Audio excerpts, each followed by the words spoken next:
You are absolutely unique. And you are irreplaceable.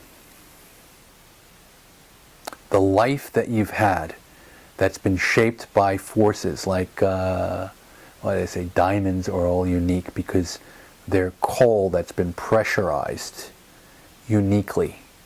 And that's exactly how the diamond is formed, by the unique pressures that push it and all of that. That's what it is.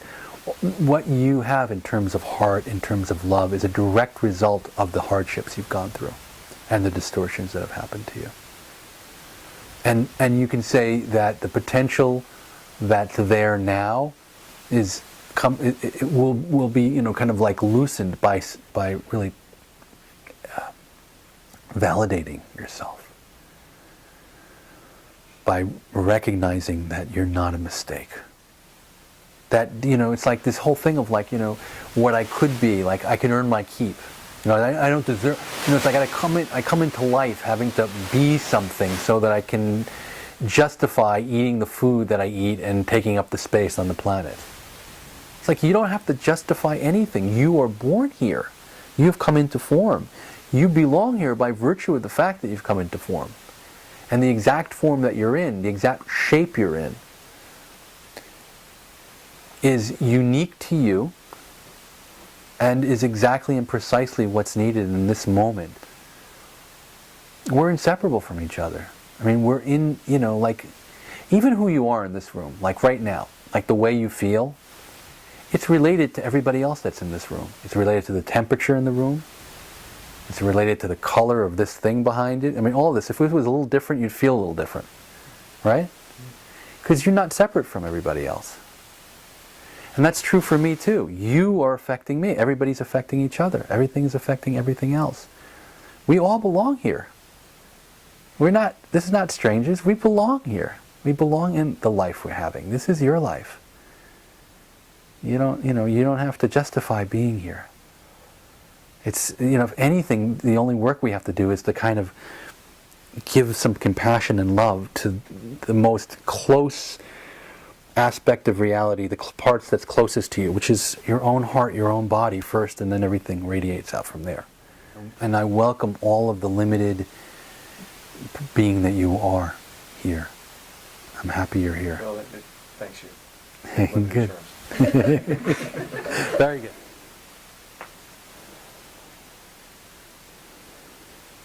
The irony is if we let ourselves feel that vulnerable, which, you know, sadly people don't feel safe enough to do because they're not usually in the place where they can feel safe enough, is that life begins to feel beautiful. I can say that my experience of the second life is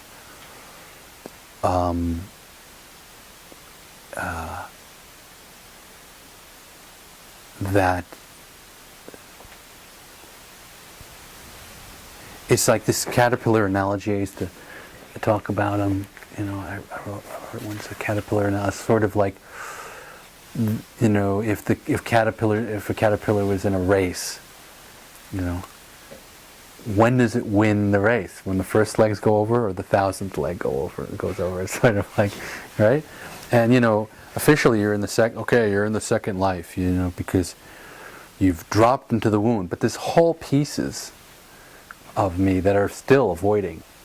And it's kind of like so my experience of the second life is one of, like, you know, like how they have the snowball that goes down the hill, it gets bigger and bigger, or there's a kind of momentum in which the pieces of me that are still in resistance to the pain of being here, they, you know, come forward, get exposed, get absorbed, and it's like, this too, and then it gets added to the, you know, the sense of being consciously holding and being the rawness or the vulnerability becomes larger and larger, and then life becomes more and more beautiful.